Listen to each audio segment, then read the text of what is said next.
So for today, as I said already, you need a block for class. If you don't have a block or you're struggling to get a hold of one, then a roll would be a marvelous thing for you to create. So I've got this as a rolled up yoga mat, which is folded into thirds, tightly rolled up and then taped so it doesn't come apart. Obviously, it's too late to make one of those right now. But in future, you've got time for however long, this COVID thing is kicking around for. Make some props, make that little effort to have things for your class. If you like to have other things like additional padding or straps, then have them around just so you have more options with what we're doing. So this is a 90-minute class. This places some additional demands on your stamina, especially if you are more familiar with doing my beginner classes or even like the 45-minute classes. So be aware that usually around about the 1 hour mark where you're expecting Shavasana, you will start maybe starting to flag. So just make a note of that and we will keep going. Choose a comfortable seated position where you can be upright. Those of you that are big fans of like really tight cross-legged positions, to ease your hips, move the shins a bit further away and have the feet so they're closer to the knees. If it is helpful for you to sit elevated, then sit elevated. This will take the pressure off of your hips immediately. Bring the hands to rest down onto your knees and then close your eyes. Make that first switch of going inwards. And if this is your first yoga practice of the day, this simple act of closing your eyes and then deliberately deepening your breath really demarcates this time as a different time to work in a different way. So a lot of the ways that we react to situations in the outside world, outside of the yoga mat, they don't necessarily work when you do them in your yoga practice. And we have to start working in a lot of disciplines that begin with self. So a little bit of self-compassion, self-wisdom, and a little bit of self-belief as well. So learning to do this motivation and introspection as part of your practice. I think that can be one of the real gifts of a yoga practice. So for those of you that are newer, start doing your breathing in a way that expands your low ribs and your abdomen. So in many other styles of yoga, there is this focus on Uddiyana and Mula Bandha, this hardening of the abdomen, this abdominal locking. And we don't really work with that in Forrest Yoga. It's not really a concept that we explore. Instead, allow yourself to breathe so the diaphragm moves. Almost visualizing that you've been in a corset all day long. Maybe you have. And for now, you've kind of unpicked it all, and now your ribs can move again. So allow yourself to breathe in a way that moves the abdomen and the diaphragm. Your diaphragm is an area of focus for today. It's an area that is frequently compressed when we're feeling vulnerable. Or we tend to harden around it when we get this rise of anxiety and uncertainty. But it's also a good mirror for your breath quality. Your ability to breathe deeply is determined by your diaphragm. So for today, I want you to identify your low ribs and diaphragm region as the area to illuminate, to bring more space to. And this is a very vulnerable part, but know that there is nothing in this practice that is going to damage that area. So take away any of the shielding that might be there and feel for softening into this part of your anatomy. And you can do that in every single pose. Change the cross in your legs. So simply because we will be moving into some salutations, and some of you have been messaging me about wrists, we're going to work a little bit of wrist prep. Some of this is non-Forrest Yoga official wrist work. Take your arms forwards I want you to imagine that the mucky puck that you are has gotten into the coconut syrup again, and it's all over your hands, and you're going to flick it and spread it. So not like spreading COVID, just spreading coconut syrup and flick. You should be able to hear the passing of your fingernails against your skin, but do it with straight arms. Now, those of you that I can see, some of you are doing like a honk. I want you to do a flick. Definitely not a honk honk action. Now keep going, start to go faster. Have you already lost your connection to deep breathing? Or is it still there? Hopefully you are still able to work with that audible ujjayi whisper. Now keep going for another 10, go faster. 9, 8, 7, 6, 5, 4, 3, 2, 1. Bring your now tingly palms together and rest the thumbs against your breastbone. Close your eyes. So for this, simply listen to the instructions rather than visual, because visual, you won't see many changes. Actively press the heels of the hands into one another. Maintaining a deep breath, press the base of your index finger in towards each other. Press the thumbs into one another. Press the fingertips into one another.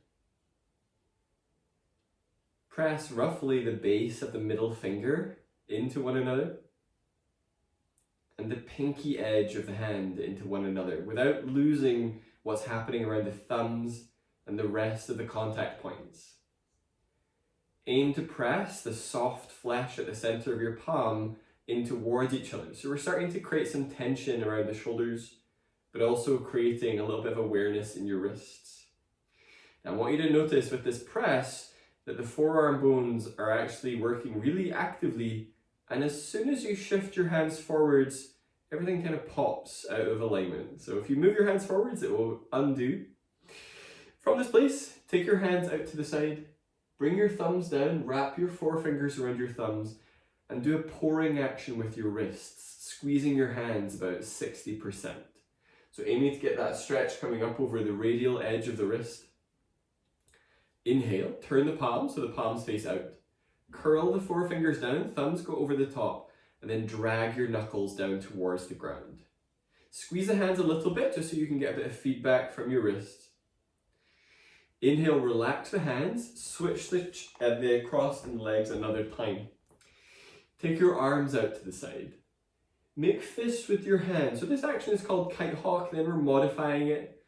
Inhale, turn your palms to face up so you feel the breastbone lifting. Exhale, rotate the arms the other way so the shoulders slide up, but without dropping the arms.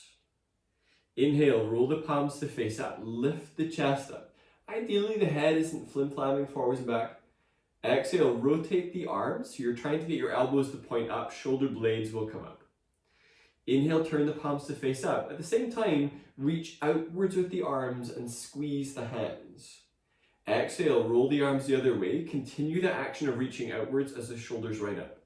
Inhale, relax the arms.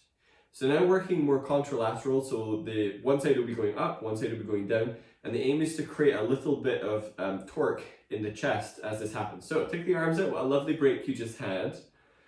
Squeeze the hands. Inhale, turn your left palm up, your right palm down, and reach out with the arms. Inhale, bring the arms back through center. Exhale, turn the right palm up, the left palm down, reach out with the arms. Inhale, hands come back through center. Exhale, left up, right down. Reach out with your arms. If your shoulders are on fire, how marvelous. Inhale, bring the arms through center. Exhale, right arm up, left arm down. Inhale to relax the arms. Come on to all fours. So I've been a big fan of adding in more kind of all fours and prone positions into what I'm working in at the start of my practice. Wrist sensitive, to avoid extra weight in the wrist, you can set your hips back towards your heels. You can still get a really good plane of motion in the shoulders. Alternatively, hands are under the shoulders, maybe wrists are turned out. Look forwards, tuck the chin, and lift the abdomen away from the ground. Exhale, squeeze your shoulder blades back, so actively drawing them towards each other. Inhale, push into the ground and lift between the shoulder blades without dropping your head. Exhale, squeeze shoulder blades straight back. Inhale, lift between your shoulder blades. Now, it is possible to lift between your shoulder blades without really using the arms. Push down with your hands, so there's an extra aspect. Exhale, squeeze shoulder blades back. Inhale, lift between the shoulder blades and push into your hands. So aiming to wake up between your shoulder blades. Exhale, squeeze shoulder blades back. Inhale, lift between your shoulder blades. From here, navigate your way towards a seated position. So we're moving into a thoracic opener. Scuttle towards the front of your yoga mat so you've got space behind you. Take the feet so they're as wide as your yoga mat. Send both legs over to the left so that you have both legs bent at 90 degrees. So you'll probably have to adjust the legs accordingly to get those measurements. With the hands over at the left-hand side, walk them around towards the back of your mat. My low back sensitive people, you might find shifting the left hip towards the front of the mat so you're on the greater trochanter, feels a bit better. Take the left hand closer to the back of the mat. Right arm threads underneath the left. Now you might find you get to the elbow and that's pretty much stuck. Switch deep breathing on here. For now, it is not about going massively far. It's simply working with some of the very stiff parts of the back. Perhaps you are coming down onto the shoulder. If that is the case, continue pressing into the left palm so there is some activity here rather than it feeling like a wet noodle dropped on the floor, which is a very unappealing thought. And notice if your breathing has become short and shallow or even fast, slow it down. Notice the difference of sensation when you work a slow and pervasive breath versus a fast or rigid breath. Are you able to move your diaphragm effectively?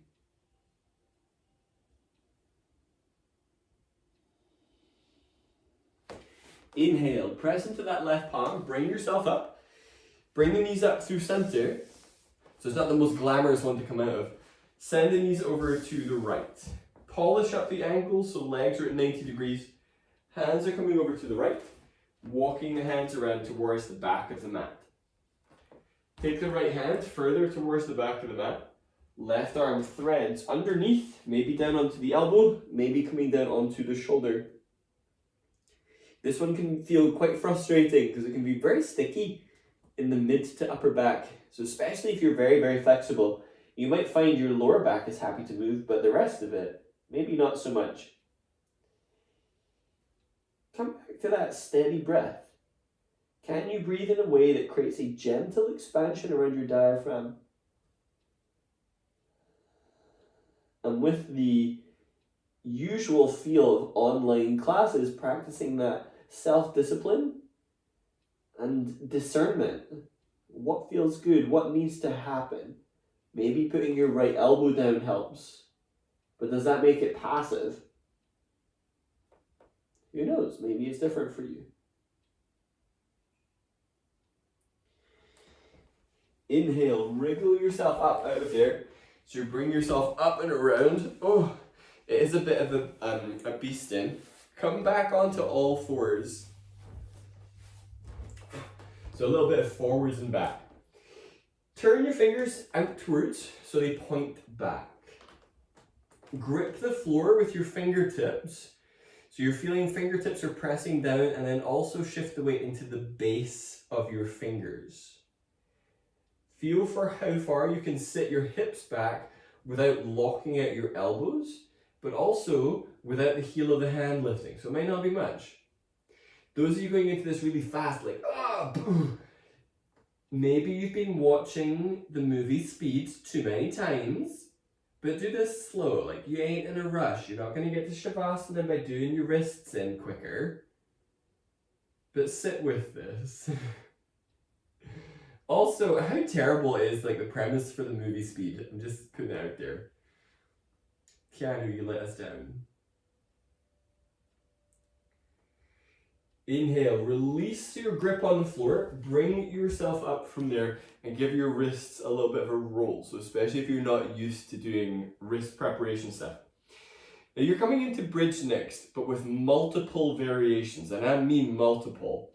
If you have a roll or a block, it will be immensely useful. It is not 100% necessary, but you will regret it if you don't have it.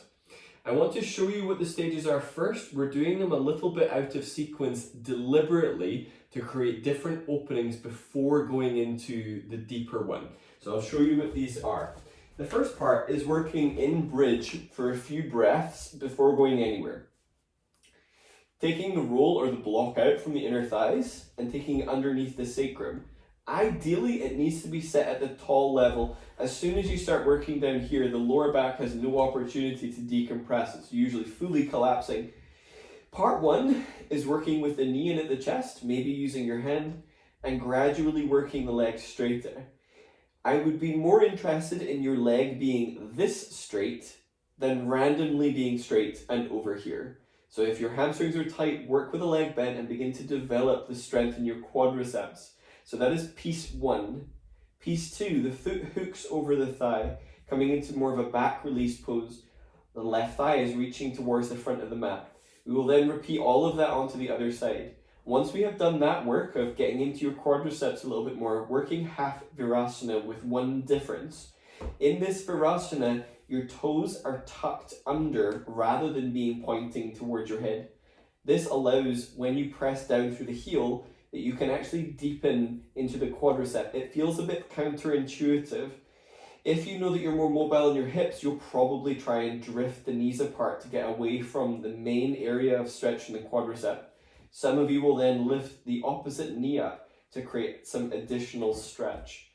So that is quite a lot of poses in bridge, but the aim is to really cleanly open up the front and back lines of the body, preparing you for where we're going. At no point in any of my classes do we ever do something random that isn't tied into the rest of it. I like to treat my class planning like recipe planning. Like individually, you might not eat the ingredients. Even once we've mixed it together a little bit, you still wouldn't eat it and it looks terrible. But by the end, when it's fully cooked, it's gonna be delicious, honey. Just you wait. All right, come on down. As we get closer to dinner, there will be more food references. Bring the heels so they're underneath your knees in bridge, and then draw your shoulders down away from your ears, palms face up. Take a deep breath in. Exhale, press into active feet, curl tailbone up, squeeze the block, and then lift pelvis. So if you're newer to Forrest Yoga, one of the first moves that we work with in beginners classes is active feet. So it doesn't just mean making your toes dance. It means lifting the toe tips, spreading the big toe and pinky toe away from each other, and driving into the heels. It changes the entire tone of the lower leg. So if you are newer to that or it's not part of your practice, make it part of your practice. All right, now bridge elites. Take the block out of there. Put it underneath your pelvis. Maybe you're using the roll. Maybe you are using nothing. It is fully possible to do all of this with nothing. Press down into your left heel. Inhale. Lift your right knee up towards your chest. Maybe you're using the right hand to help ease the leg in initially. And this might be a good working stage for you. Perhaps gradually working on straightening the right leg. So aiming to feel that the back of that right leg is getting a bit of a stretch whilst actively recruiting your quadriceps. I like to hold on to the thigh here. Now, if your left heel is getting light, press down into it. You might find that that will help change your pelvis position so you're not falling off of the block. If you're not on a block, it is going to be a roller coaster. So if you've got a copy of a good book around, you can always wedge that under there. That came across very derogatory. Oh well. Alright, now bend the right leg, cross it over your left thigh. So your right ankle crosses over the left knee, allowing the right hip to open out to the right. So if you've ever done back release, it's very similar. Take care that the right side of your pelvis hasn't dropped down. Feel with your pelvis on the block, if you're using one, is the pelvis level. You can use your right hand to pull the thigh away from the pelvis. If you have a history of hip replacement, don't do that. Come back to breathing in a way that stretches the diaphragm. When you work abdominal breathing here, maybe combined with that thigh traction, you might start getting some feedback from the front of that right hip. Inhale, release that right foot down. Press down into your right heel. Inhale, bring the left knee up. Use your hands to help ease the leg in, and this might be the stage you're working with. Knee to chest is still going to get into your hamstrings. Right heel is pressing down. Perhaps moving on to more of the phase 2 of this part, working the left leg straighter. So aiming that you feel your quadriceps engaging, hip is flexed, and hamstrings are getting a bit of feedback. Bring your mind to the inner thigh, especially the right leg. Squeeze the right thigh inwards. Ankle over thigh. Exhale, bend that left leg, crossing your left foot over your right thigh. Left knee opens out to the left. Check that the sacrum feels level. Left hand can provide a tractioning out of the left thigh. Breathe in a way that moves the diaphragm and ribs freely. So if you are still able to hear that ujjayi whisper sound to your breathing, that's a good sign that the breathing is still online.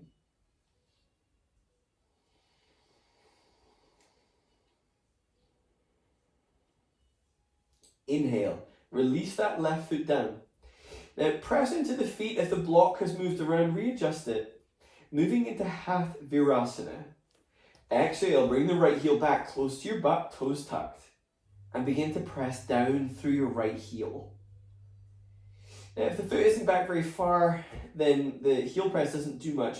If the heel is back closer to your pelvis, that should give you that lever action of the shin bone being pulled towards your head and the knee pointing more towards the front of the mat and then downwards. Press into the left foot so you get that resolute press and stability. Shoulder tight. See if taking the arms overhead is a better rest position for your shoulders and neck. If you want a little bit more, inhale, lift that left knee up, maybe using same hand as leg to draw that knee in. I find this creates a similar sensation to lunge heel to butt.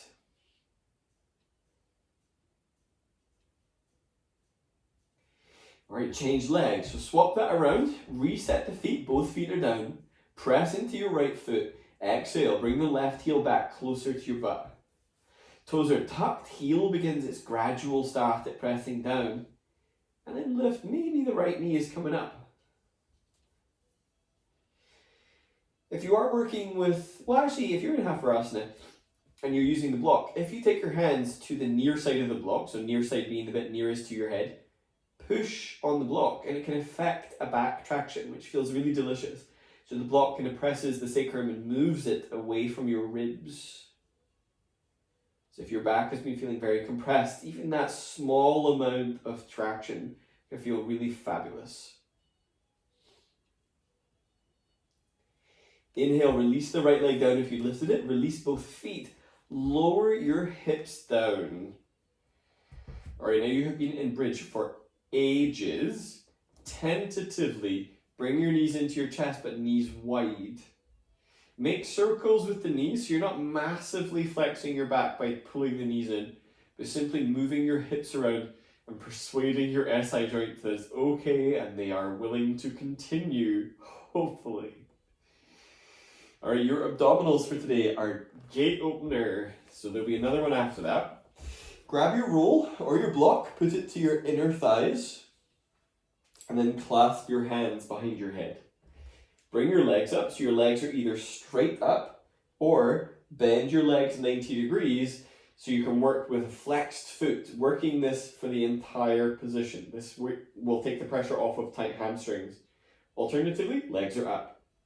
Gate opener is a really good mix between abs with a roll, if you've done that in any of my other classes, and straddle lifting through, but with some bonus features. Take a deep breath in, press pelvis down. Hold your breath, curl tailbone up, squeeze that block. Exhale, lift head and shoulders up, underarms lift. Pause. Put your left hand onto the block. Inhale, spread the legs wide.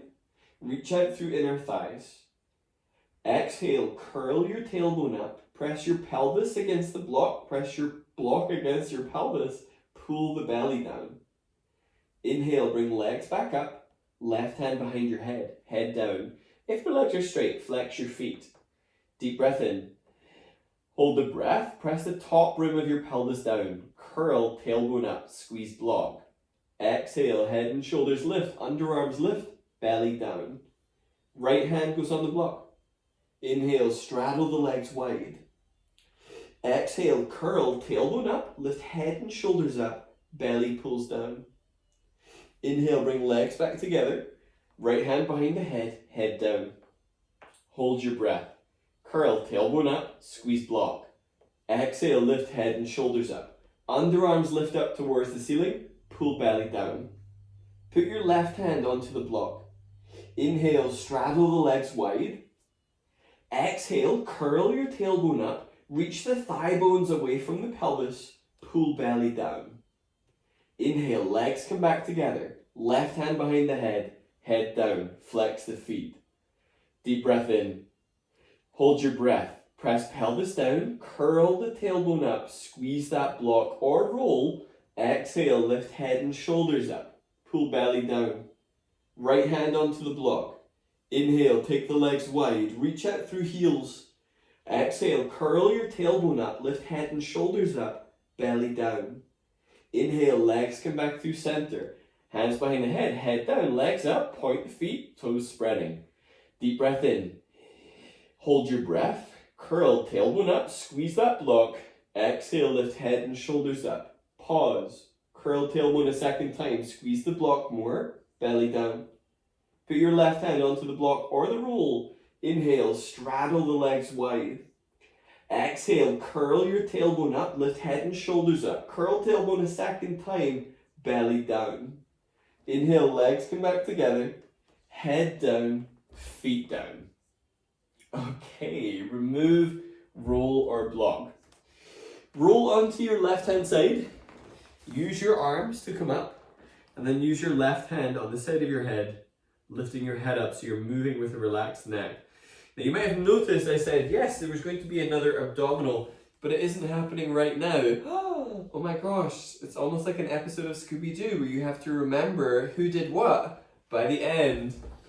Your next pose is Dolphin at the wall. Now you can fully do this without a wall. You just need to imagine there is a wall there, but I find that the wall is very useful, and the physical action that you're going to be doing with the wall is once the leg has gone up, reaching through the toes and driving through the heel to create this movement. So it physically will pull your pelvis upwards. So it is a lever action in the foot.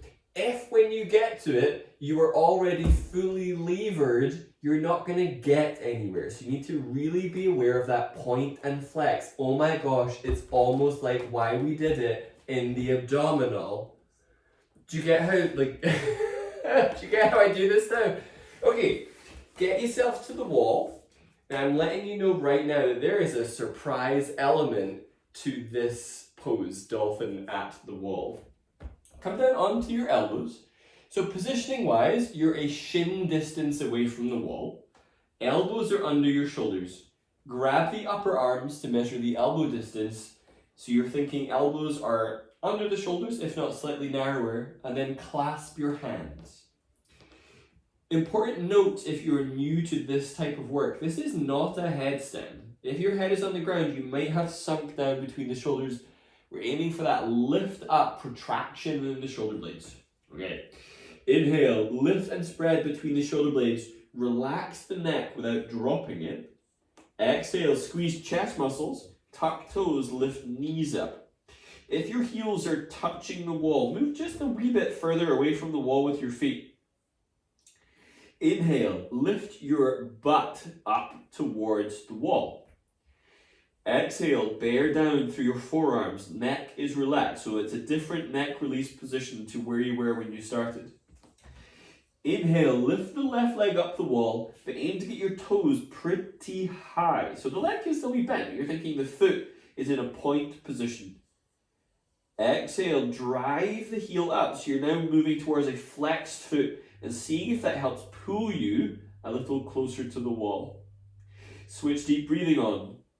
There's a tendency in those of you that are more flexible that the mid-back will collapse, and you'll do this in a bit of a hollow body. Draw the low ribs up, but breathe in a way that moves your abdomen. Deep breath in. Exhale, release the left leg down. Inhale, lift the right leg up. Hopefully that was predictable. Reach the toes high. Exhale, drive the right heel up. See if the friction you have with the wall helps lift you up that little extra bit. Inhale, lift the ribs and diaphragm up away from shoulders. Exhale, bear down through your elbows, neck relaxed.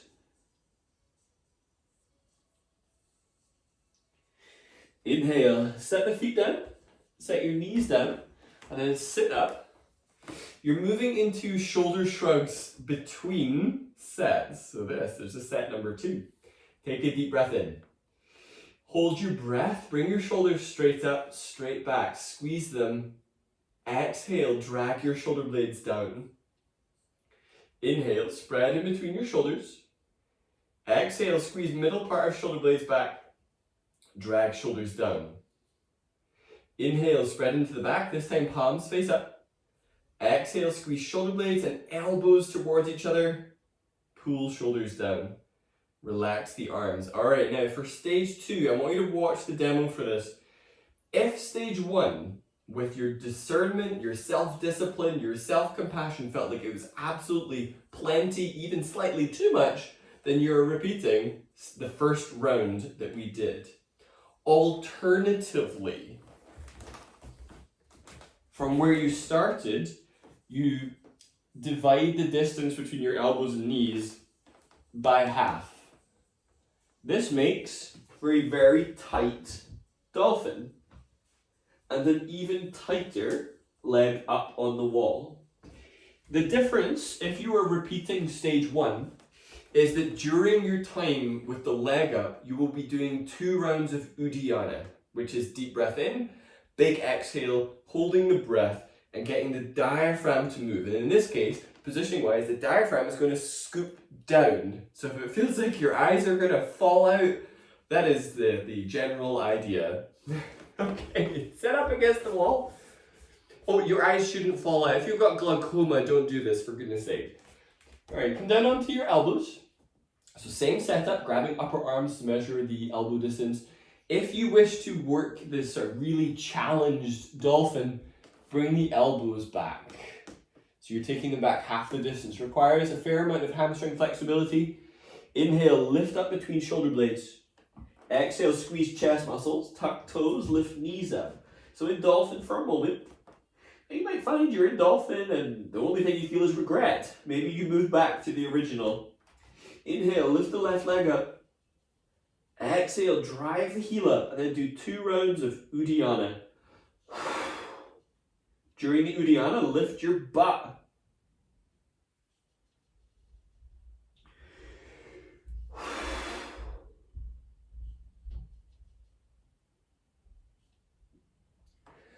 After your 2 Uddiyana, bring the left leg down.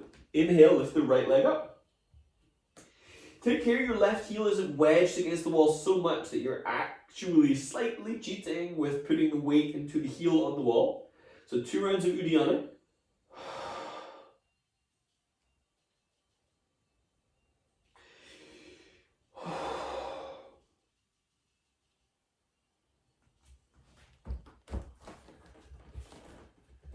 So remember the other foot should be on the floor. All right, dolphin with the leg up. Bring the feet down and set your knees down. And then sit up. Okay, that should feel pretty fiery. You have 2 ways of working the next pose. It seems like we have 2 ways of working every pose this evening. Some of you will work a regular Dolphin prelude. Some of you will do Dolphin prelude using the block. Now, while this isn't officially a Forrest Yoga pose, you wouldn't find it in any book, not that there is a book for you to look at.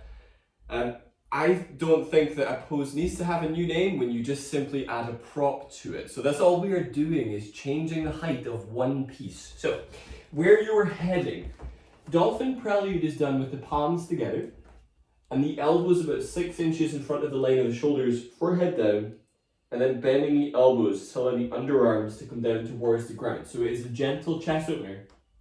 Some of you will work this with your elbows resting on a block and allowing the head to kind of come down in between that, and working essentially the same pose, but with a greater level of opening into the shoulders and the upper back. So come into that just now. So either Dolphin prelude, thumbs are moving towards the nape of the neck. If your pelvis starts drifting back behind the line of your knees, this will start to register in the lower back as a flexed position. This should be fully extended. So Dennis, move your elbows forwards about 4 inches. Yeah, like lots. Like keep it going, keep it going. There we go, there's good. So you want to feel that the mid-chest is coming down and you create that back bend element. Now bring the pose to life with deep breathing. So this is that thing that is going to help create that sense of space, that sense of openness.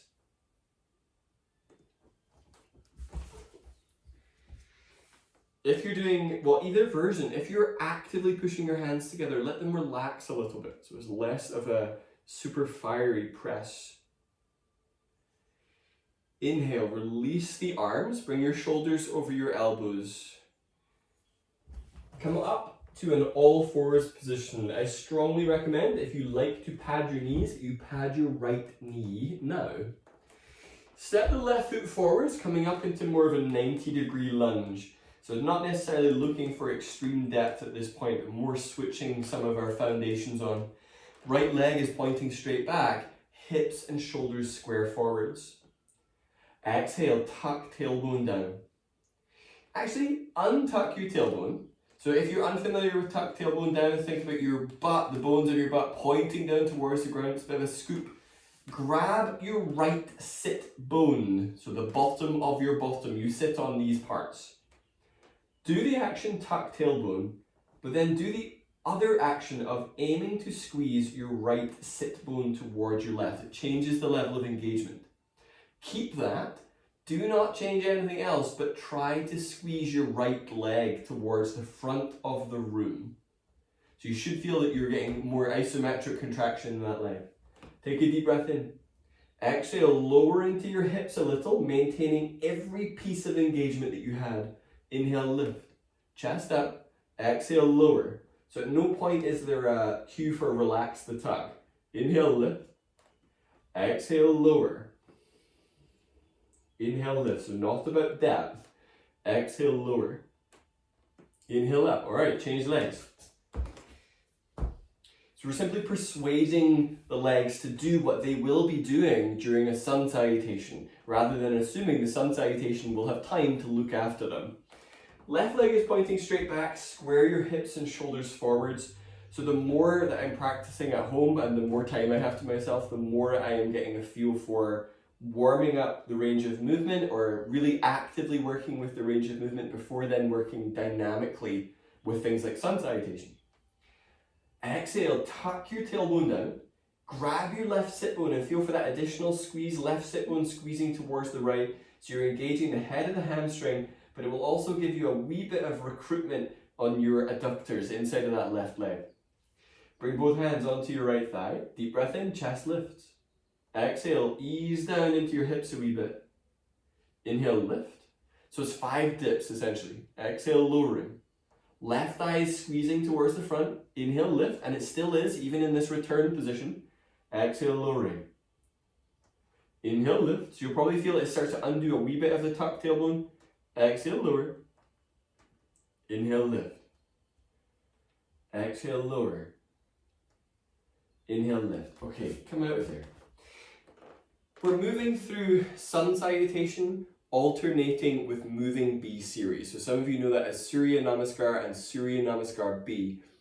As you move through this, aim to move with respect for your body. So we started with wrist preparations.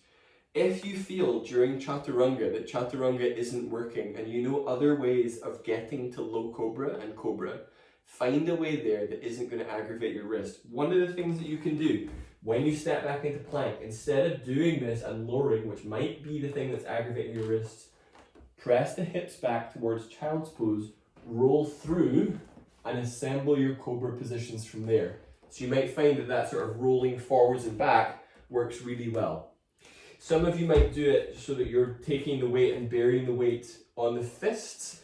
I think that works in a very short term, but long term isn't a fabulous way of working with your hands. You will, I find it starts to get really sore in the knuckles. So just options as we start to move. Stand up, come towards the front of your yoga mat. So feet are about hip distance apart.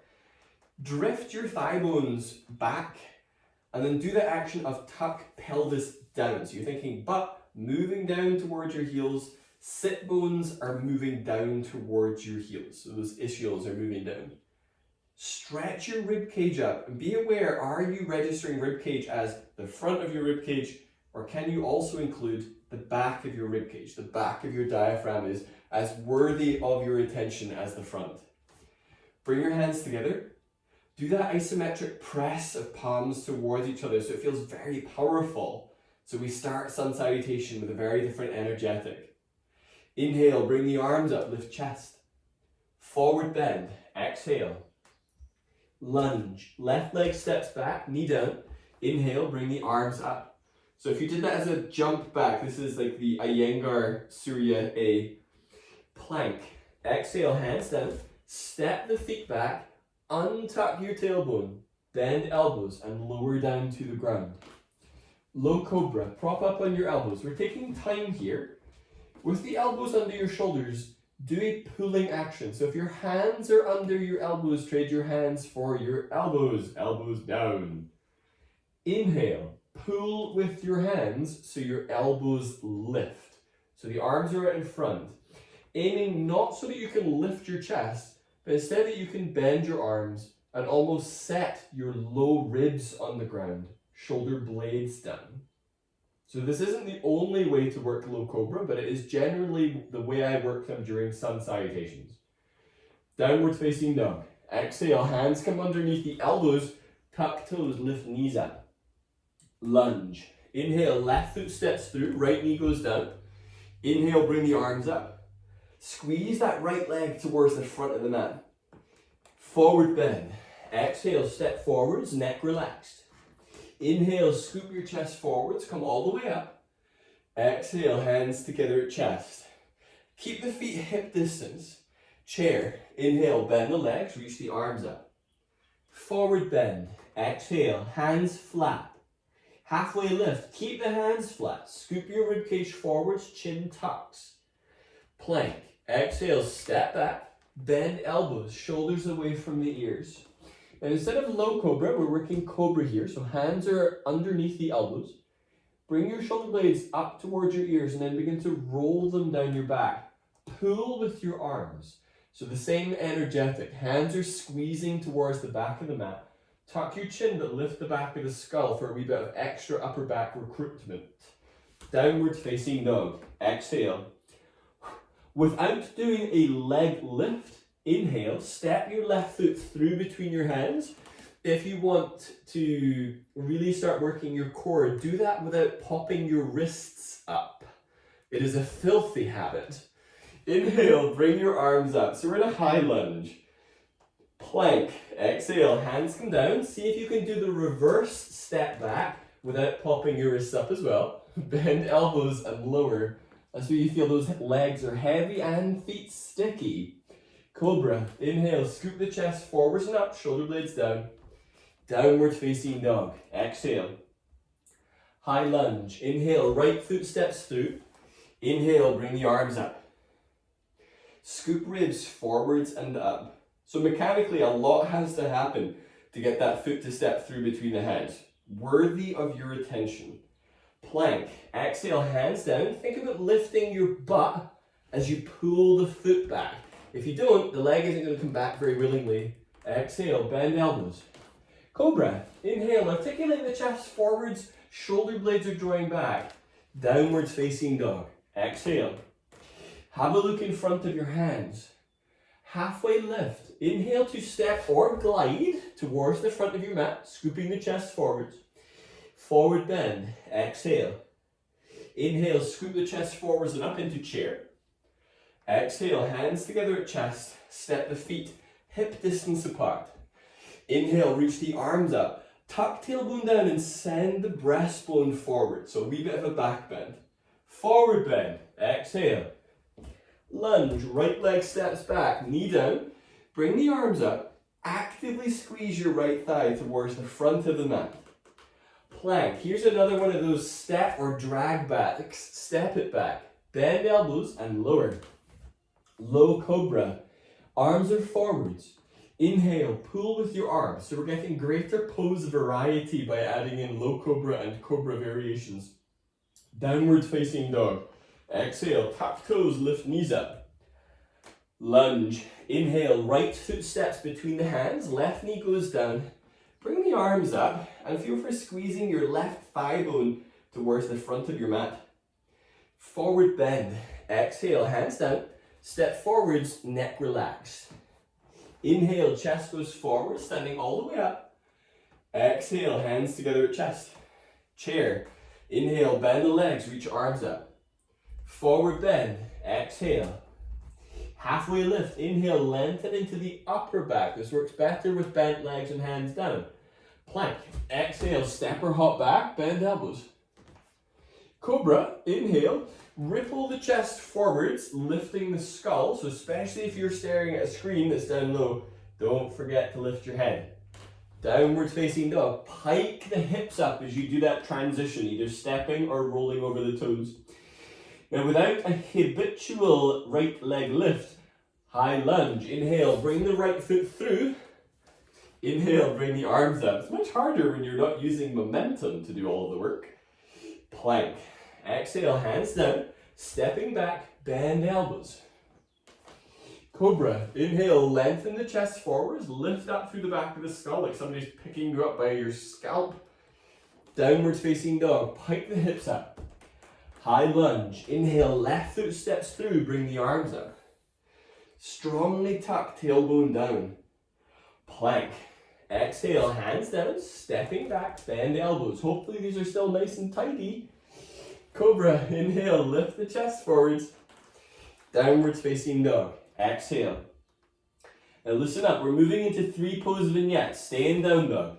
Lounge lunge. Step your left foot between your hands. Put your right knee down, pad the knee as necessary. Take the right hand directly underneath your right shoulder and then move the right hand forwards about 6 inches. It is important it is not directly under your shoulder. The left forearm braces against the left thigh, so the forearm bones are trying to match the leg bone.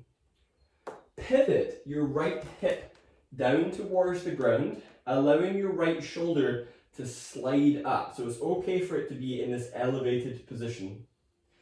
Squeeze your left arm against your leg to stop your left knee winging out to the side. So the aim is to drape the tissue on the right side down towards the ground, and then using a deep breath to open up into the right side of your diaphragm. So coming back to that softening up of vulnerable areas. You've moved a lot now.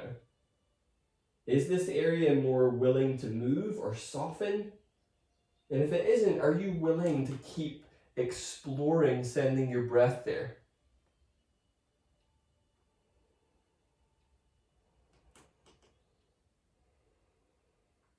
I've been a big fan lately, especially with some SI joint issues, of turning the pelvis level, so the pelvis faces down, to get into the front right side of the abdomen versus the side. So if that's something that interests you, then go for that as well. Easy twisting lunge. Back yourself up. Bring that right hand back and bring the right knee so it's under the pelvis. A little note about where you are going. Frequently, when I see this twist being done, I don't see the mid-back range being worked. I see the low back being worked and the shoulder kind of doing its own thing. So I'm a big fan, well actually I'm going to show you what I don't want to see. What I don't want to see is the pelvis leading the pose and then a massive swing on the arm to create a depth and be like, oh my god, look at my pose, isn't it gorgeous? Instead, I'm interested in hips and sacrum are level, so left hip is down. The arm is going no further around than in line with the chest and using the musculature of the upper back to create the rotation. So it's all this stuff in here, all this stiff stuff that we were feeling in that prone twist earlier. So, right hand under the right shoulder, about 30 centimeters away from your left foot, up to you whether you're on palm. I'm on fist just because I've been on my wrists a lot today. Draw your left sit bone down and stick your ass out. Inhale, scoop your chest forwards. Exhale, turn your chest, push your left hand into your left leg to help turn the ribs, and then reach the left arm up. Instead of just hinging in your left shoulder, turn the torso to the left, maintaining that active control of drawing left sit bone down and sticking your butt out. Do 2 rounds of Uddiyana.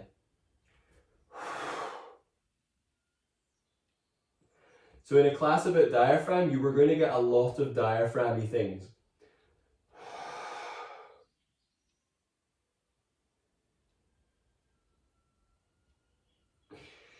Release the left arm down. There is a way to work this next pose which might help you work with softness if your practice is primarily about intensity. You're moving into lunge, brain cradle. If you're aware of this pose, you're coming into lunge, clasping the hands around your skull, not so much the neck, pulling the skull upwards as you begin to lean the head back, but send the underarms up.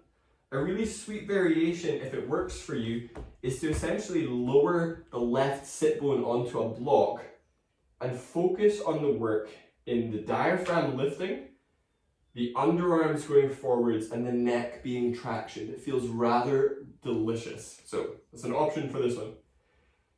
So coming into lunge, brain cradle. As you pull on the skull, send your forearm bones upwards. It should create an indirect tuck on the chin. If you just tucked your chin, that is not the same thing. So especially if you're working stabilized on the block, push into your feet, so keep the legs working, but soften your breath. It doesn't need to be a big, ferocious sweat fest pose, although it might be. I certainly feel pretty toasty.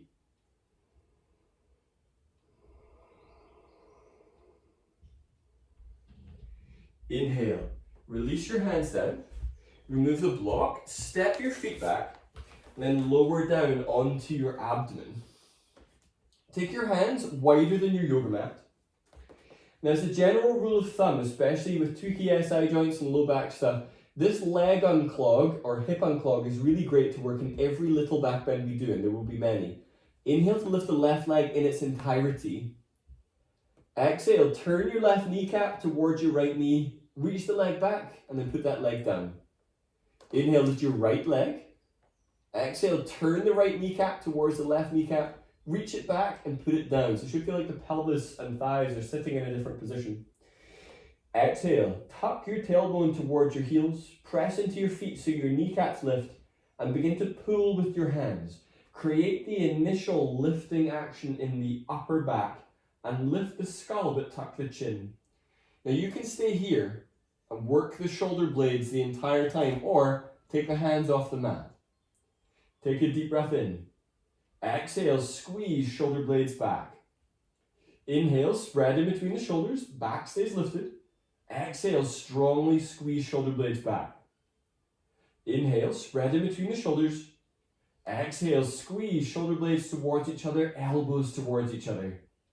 Inhale, spread in between shoulders. Exhale, squeeze shoulder blades back. Downward facing dog. Bring the hands under shoulders, tuck toes, lift knees up. Lounge, lunge. Inhale, step the right foot through between the hands. Set your left knee down.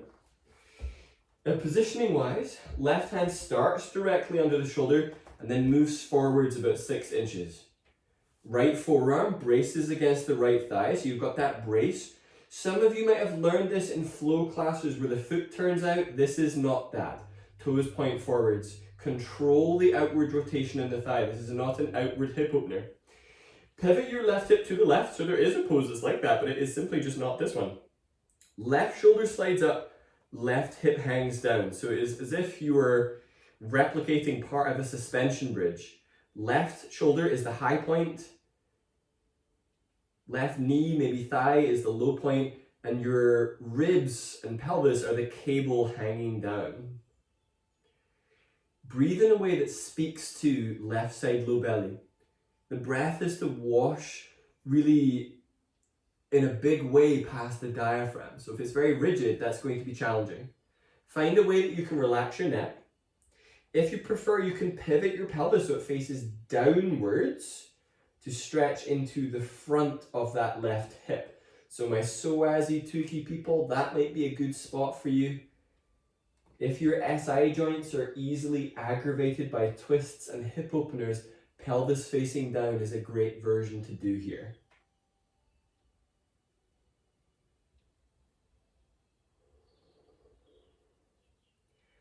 Easy twisting lunge. It's only called that because there's another twisting lunge, which I suppose people think is harder. So it's not necessarily that it feels very easy. Inhale, back your hips up from there. Pelvis above that left knee is going to help you work with the hips being level. Left hand is underneath your left shoulder. For now, hook your right thumb into the crease where your thigh meets your pelvis on that right side. Pull down on your thigh so you feel right sit bone has changed location without allowing your right leg to collapse out. So yes, you're working against different factors here. Stick your butt out. So remember our mantra for 2020, even in a corona world, if in doubt, stick your butt out. Inhale, scoop your chest forwards, life lessons from the Wilson. Exhale, turn your chest to the right, and then reach the right arm out. So your aim is that the arms are an extension of your collarbones rather than a hinge on the shoulder joint. Turn using the muscles of your upper and mid back. Be vigilant as your right hip lifted up. Draw that hip down. So if you ever commit terrible crime, you will find me in another country. No one is. Be vigilant. You're welcome. We'll add that to the list of names. Lunge, brain cradle. Actually, no, go back. I lied to you. Do an Uddiyana here.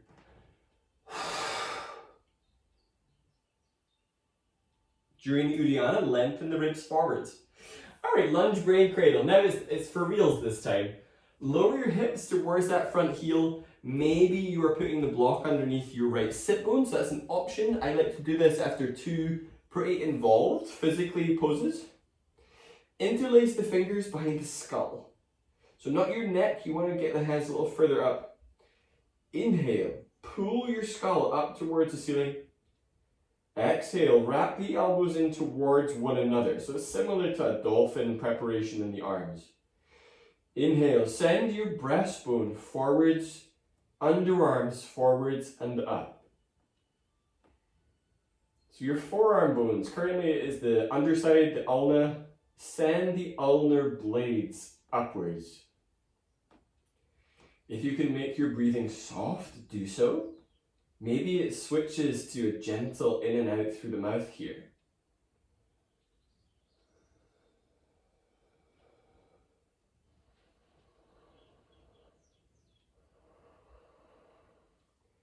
Inhale, release from there, bring your hands down, step straight back to downward facing dog. Arrow lunge, step your left foot through between your hands. Put the right knee down for now. Take your hands to the inside of the leg without moving your leg. Make sure your right knee is far back, so no longer the 90-degree positioning. Left knee is above your left heel. Inhale, press into the top of your right foot so the right kneecap lifts. But Dennis, move your right knee back about 1.5 feet. There we go, but don't move the front one. All right, now left foot should be pointing straight forwards. Inhale, scoop your chest forwards.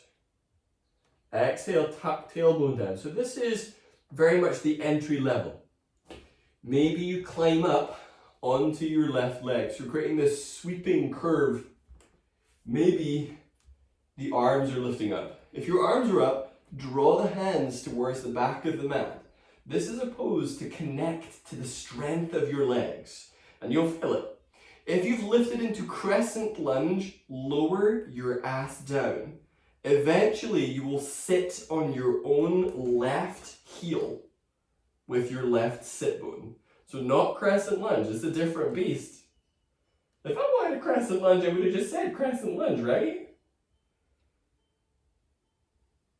I wouldn't have. Alright, set your right knee down if your legs are shaking. How thrilling. Tuck the toes. There is one detail change here. Well, lower your butt. That should be the detail that was already there. With the right toes tucked, do not lift your butt, just lift your knee. That's all. So you might be working this pose with the hands down and the knee lifted. Alright? If you can't put your hands down because your ass is too high up, maybe the hands come onto the thigh. Maybe the hands come up. I am not enjoying that I cycled 70 kilometers today and I'm now doing this pose again.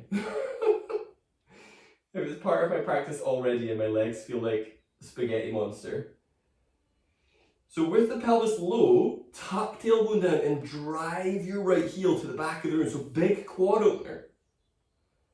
Anytime you can bring the hands onto your leg or hands down, but aim to keep that right knee lifted even if your legs are turning to water. Extended twisting lunge. Set your right knee down. Back your hips up. So in this position, you want to feel that you're still in this place where the butt is sticking out.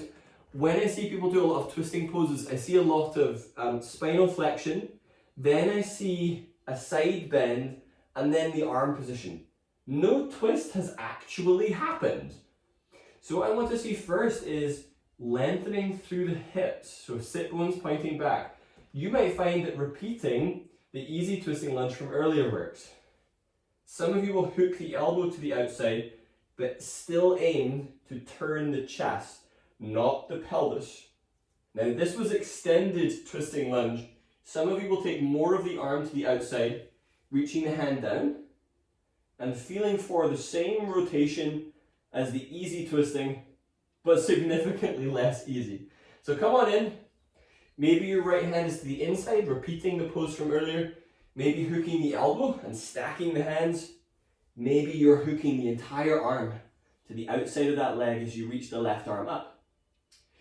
Exhale, draw your left sit bone down, but stick your butt out. Inhale, lengthen the right ribs toward your left knee. Exhale, twist left ribs towards the ceiling.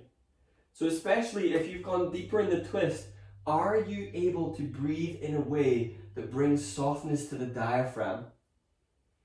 Uddiyana is a good wee hack to make your diaphragm move if it's getting rigid.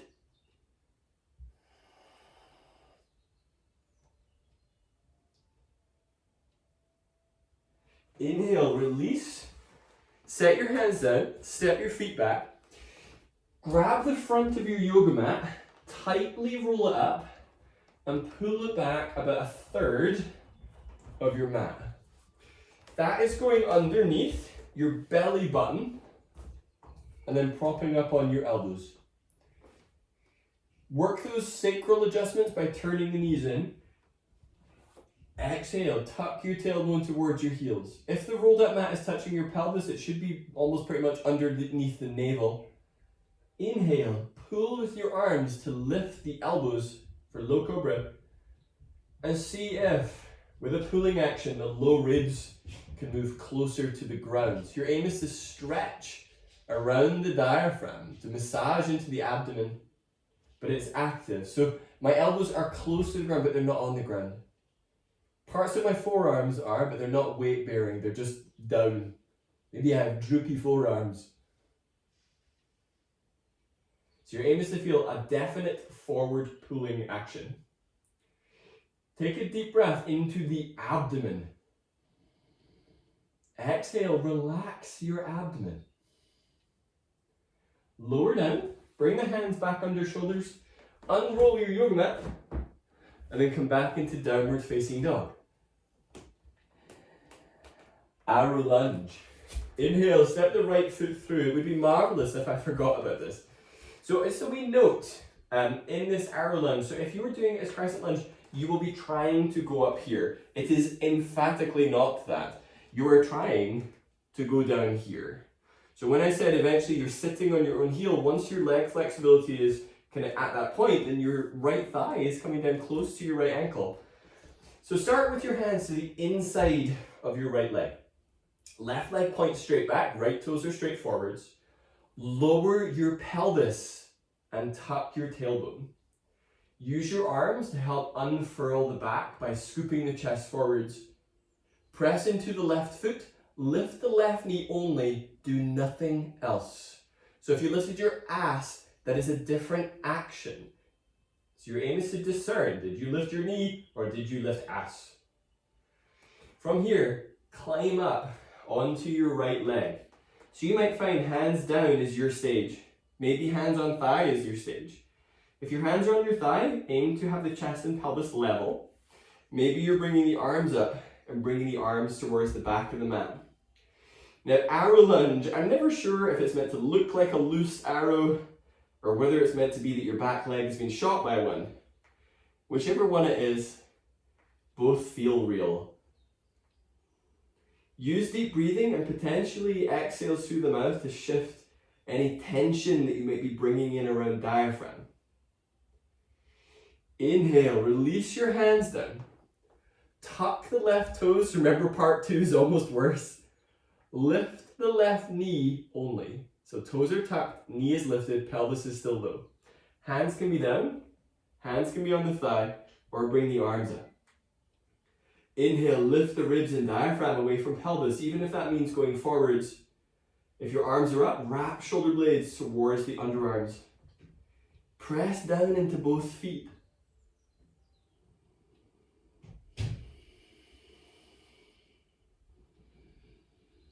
Extended twisting lunge. Set the left knee down, bring your pelvis over that left knee and stick your butt out. So stage 1 of this is hand to the inside. Stage 2, elbows to the outside, making a fist with the left hand, right hand goes on top. Or stage 4, still aiming to be in an extended back, hooking the arm to the outside of the leg and opening the arms up. So not just arbitrarily moving the arm, rotating the chest. Draw right sit bone down, stick your butt out. Inhale, telescope ribs forwards. So feel left low ribs sliding towards your right knee, but the right ribs twisting towards the ceiling and eventually up. Which would be the ceiling. My brain is not functioning.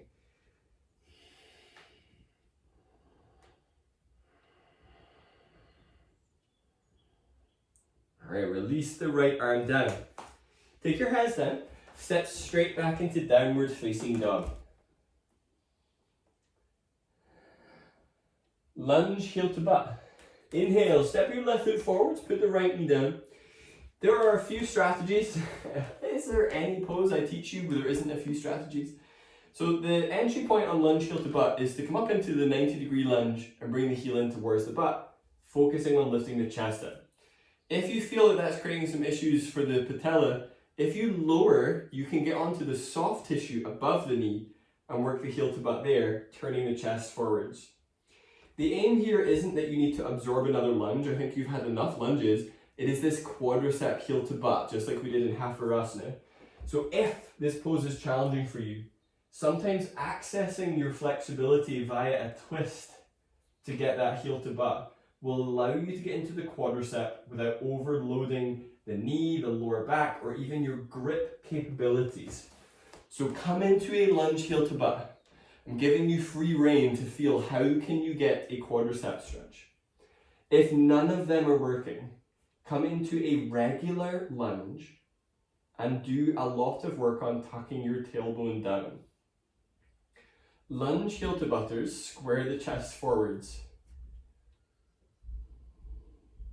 Breathe in a way that softens the diaphragm. So sometimes this pose, it gets really caught up in the chest. Balloon the breath into the low belly.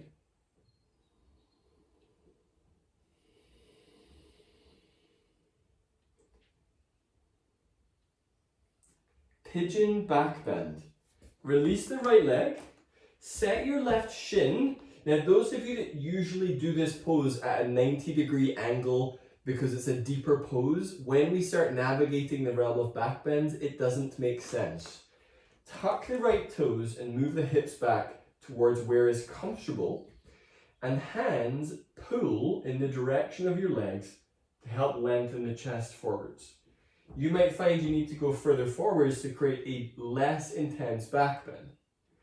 So Pidgin backbend exists on a spectrum anywhere from arms forwards, even low Cobra position, all the way back to hands either side of the pelvis and drawing the shoulder blades back. So feel where works.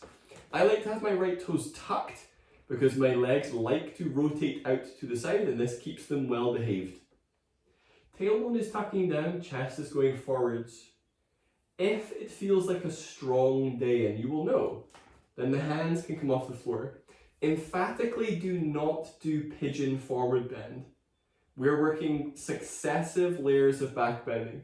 So if you need some relief, do a very low Cobra, but we are entering back bending realms. And in Forrest Yoga, we do not interrupt them with forward bends. Maybe, as I was trying to say, the arms are coming up in pigeon. That is way harder than it will seem. So see what works. So pigeons aren't the most exciting as a creature, so it doesn't need to be massively exciting as a pose. Pigeon heel to butt. Set the left hand down in front of you and pull with it. Reach the right arm back and catch a hold of that foot. If your back needs a little bit more space, come down towards that left elbow, but pull with it so there is still a recognizable back bend. Some of you know this as forward bend, where the spine ends up pretty flexed. Stay in back bend territory. More flexible day for the back. Maybe you're taking the hand around the top of the foot and beginning to work the heel in towards the butt with the toes and fingers pointing in the same direction. So the arm position, for those of you that got a hold of the outside, you do not add extra rotations. The hand slides over the top of the foot and bends in. But it is a complicated action for the shoulder. Downward facing dog. Release the right leg, bring the hands down, tuck toes, lift knees up. Inhale, step your right foot through between your hands for lunge, heel to butt. Left knee is down. Pad the knee as necessary. So you can either come into this from the 90-degree position. Some of you might find lowering gets you off of the patella as you bring the heel in. Maybe you navigate this as a twist. So come on in. Inhale, telescope ribs up. Exhale, tuck tailbone down. This poses a fair amount of depth that can be navigated with your quadriceps. So if you feel very upright, there is a whole realm forwards and down, similar to our lunge, that you can explore here so long as your knees are happy with it. If you've reached an interesting enough place, exhale, tuck tailbone down. Feel for the raise of intensity level, and then breathe to soften your diaphragm.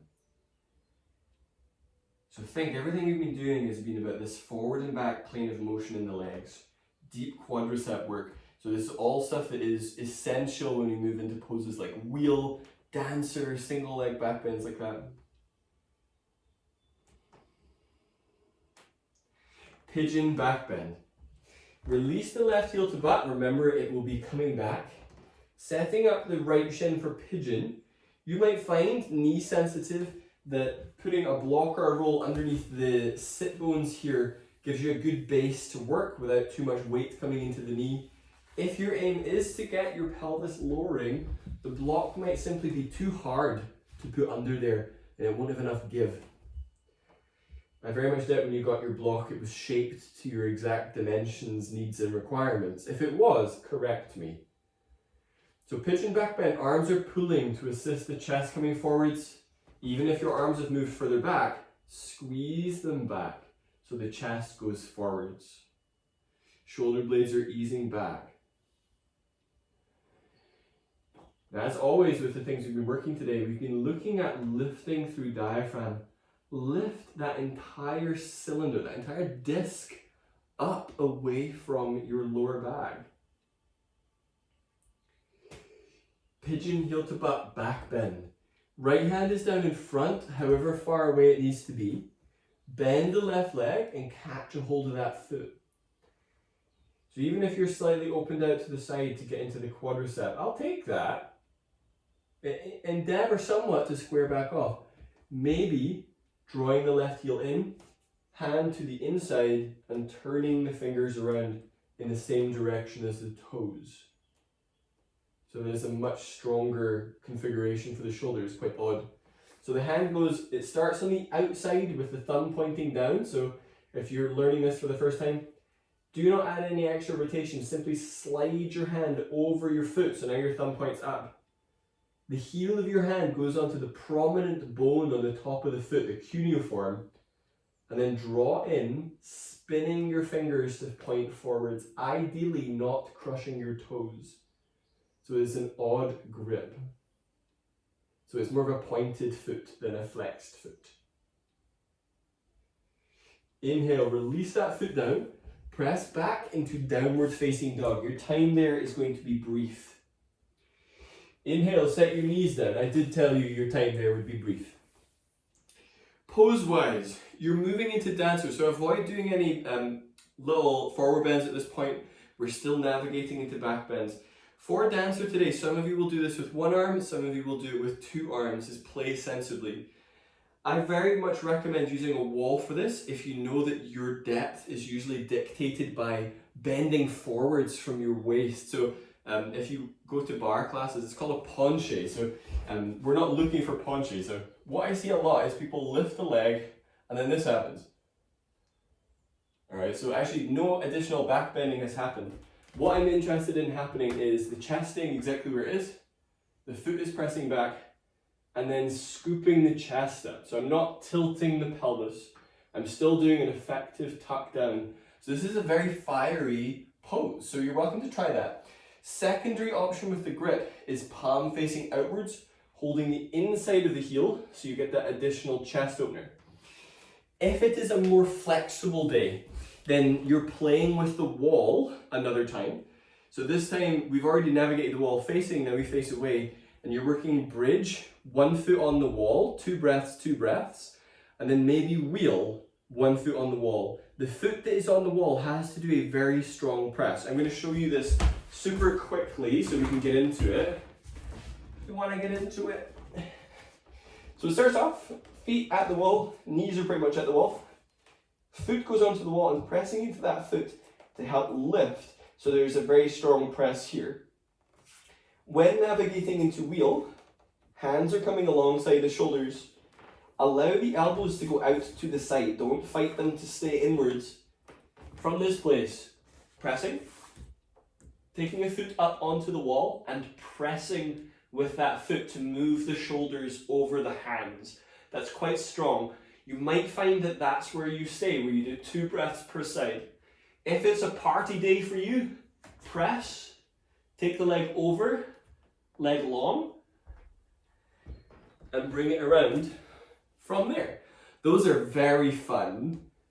Up to you. If you know that you've got your super expensive Chinaman vase next to your practice area, don't do that one. So, dancing people, you are standing up. One hand is on the wall. It is doing a pull like Cobra and pressing the foot into the arm. Hips and chest are level. Bridge people, you're doing maybe 2 breaths with 1 foot on the wall in bridge and then the other. And if you find that bridge on the wall is your maximum, it is still a very strong way of working those legs.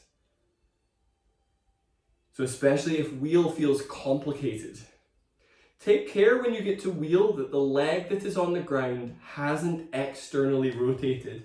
Now dancer people, scoop your breastbone towards the wall and lift through diaphragm. kick the foot away to assist the lifting of the arm. So it's the push back.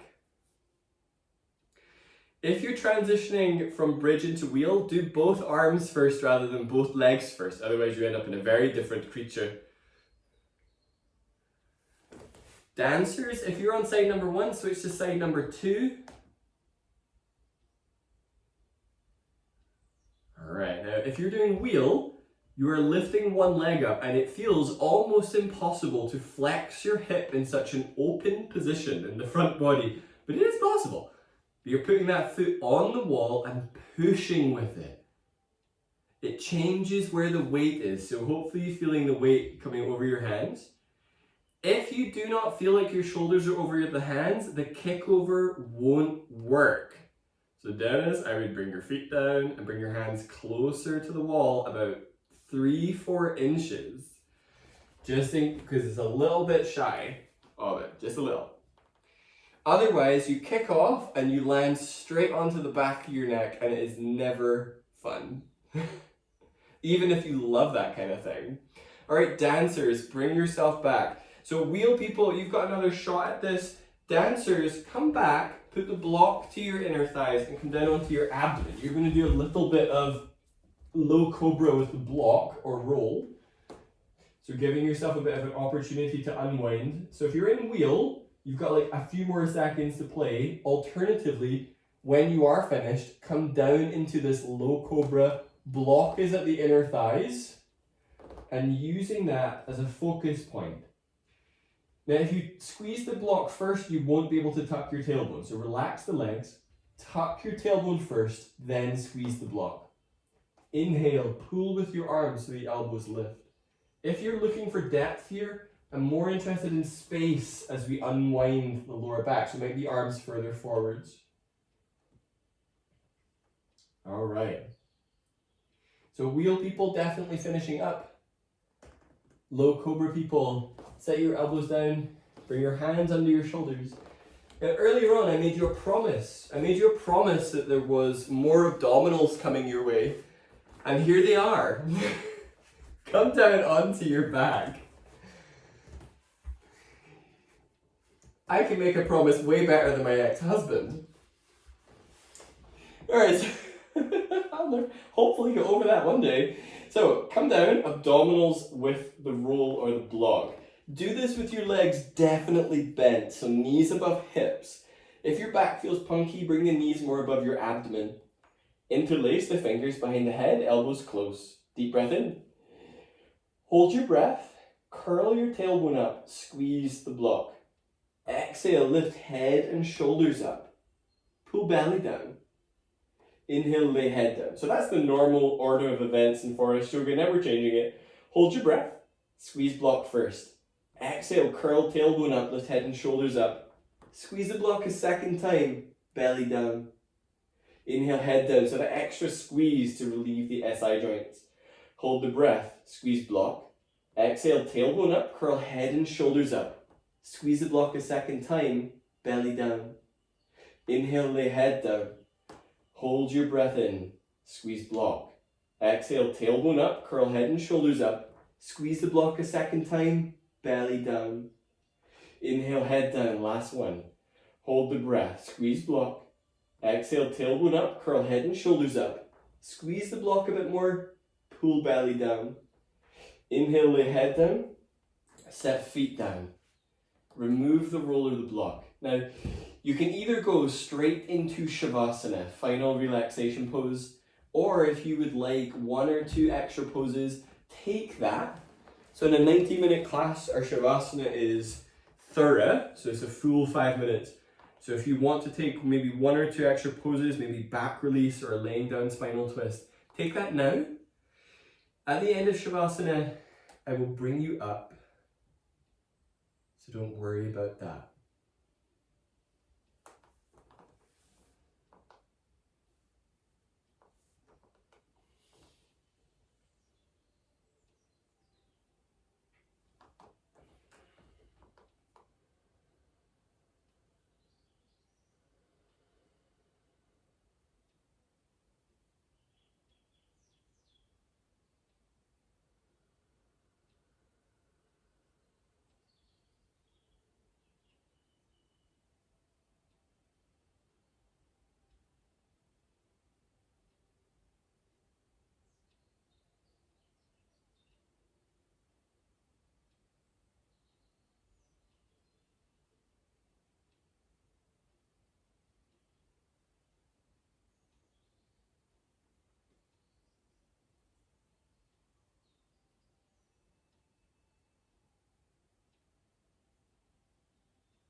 start to deepen your breath.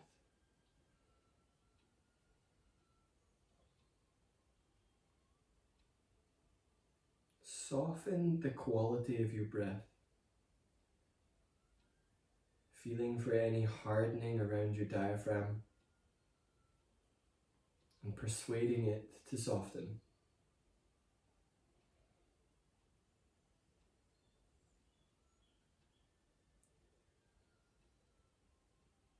Throughout the practice, you're focused on lifting this area and of opening it. Congratulate yourself for doing a practice to let this vulnerable part shine.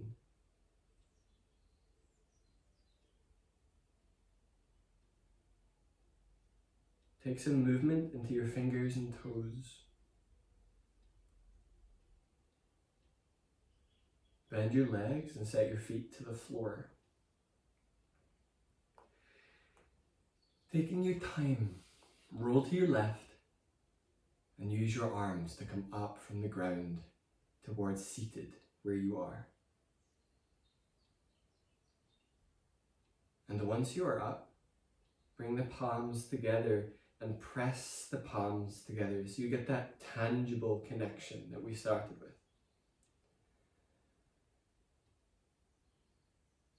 Close your eyes. Come back to that deep breathing. So that ritual aspect of clearly marking out time.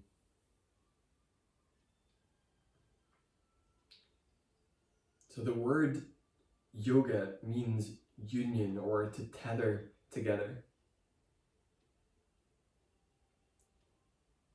Know that even though you've done this work personally yourself on the mat, it has connected you breath by breath and movement to many others. Take heart from that. Namaste.